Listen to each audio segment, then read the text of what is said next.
warahmatullahi wabarakatuh. Sebelumnya, saya ingin berterima kasih kepada semuanya, terutama Bu Fitri sebagai guru mata pelajaran Bahasa Indonesia yang telah menyempatkan waktunya untuk mendengarkan atau melihat presentasi saya kali ini. Halo teman-teman, saya Syafa Walimatul Zahra. Di sini, saya akan memaparkan hasil ide kewirausahaan saya yang berjudul Dimsum. Nama usahanya adalah Nyam Nyam Dimsum. Oh iya, apa kalian tahu dimsum itu apa? Dimsum adalah istilah dari bahasa Kanton yang berarti makanan kecil. Dimsum merupakan cemilan daging yang dibungkus kulit atau pangsit, salah satu jenis hidangan khas dari masakan Tionghoa yang terdiri dari berbagai macam makanan kecil yang disajikan dalam porsi kecil. Yang kedua yaitu, mengapa saya memilih menjadi reseller dimsum? Yang pertama pastinya menjadi reseller biasanya tidak memerlukan modal besar dibandingkan memulai bisnis dari nol. Saya hanya membeli produk dalam jumlah yang sudah ditentukan lalu menjualnya kembali. Yang kedua, praktis dan mudah. Biasanya dimsum yang dijual pastinya sudah setengah matang atau siap saji. Jadi saya hanya perlu menjualnya tanpa harus repot-repot memproduksi sendiri. Selanjutnya itu ada varian dimsum. Yang pertama ada dimsum Jum Jum, yang kedua ada dimsum Wortris. Dimsum Jum Jum itu dimsum dengan isian daging ayam dan udang cincang yang gurih serta topping potongan jamur yang memberikan aroma khas dan lezat. Kalau dimsum Wortris itu, irisan wortel tipis ini biasanya digunakan untuk memberikan tampilan yang lebih menarik dan menambah sedikit rasa manis. Di sini saya akan menjelaskan cara pembuatannya. Yang pertama, siapkan daging ayam, udang, jamur, dan wortel. Yang kedua, potong, cincang, atau haluskan bahan. Yang ketiga, persiapkan bumbu seperti bawang putih, bawang merah, garam, merica, dan penyedap. Yang keempat, campurkan bahan utama dengan bumbu dan bahan pengikat seperti tepung tapioka atau tepung sagu. Yang kelima, ambil selembar kulit dan beri isian adonan di tengahnya. Selanjutnya, bentuk dimsum sesuai dengan bentuknya.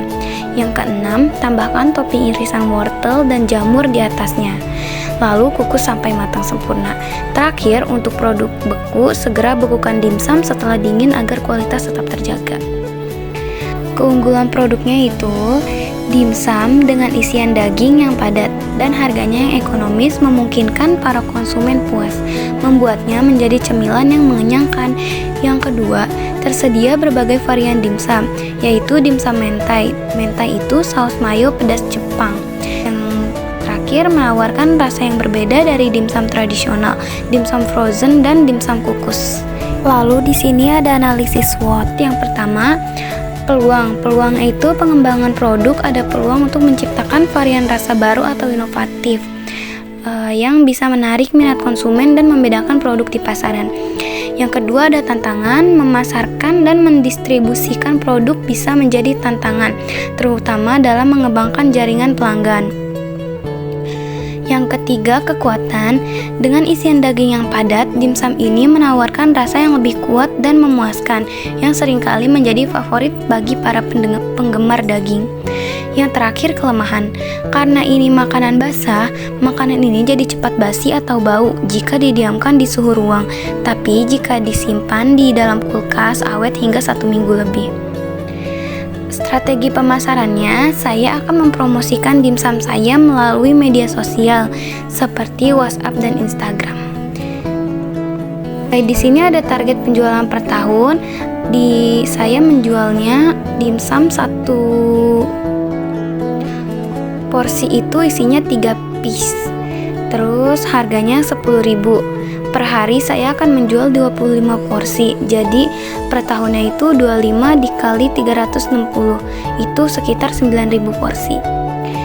Yang terakhir ada biaya produksi. Yang pertama, bahan bakunya itu sekitar 90.000, kemasannya 30.000, peralatannya 37.500. Jadi totalnya mencapai 157.500.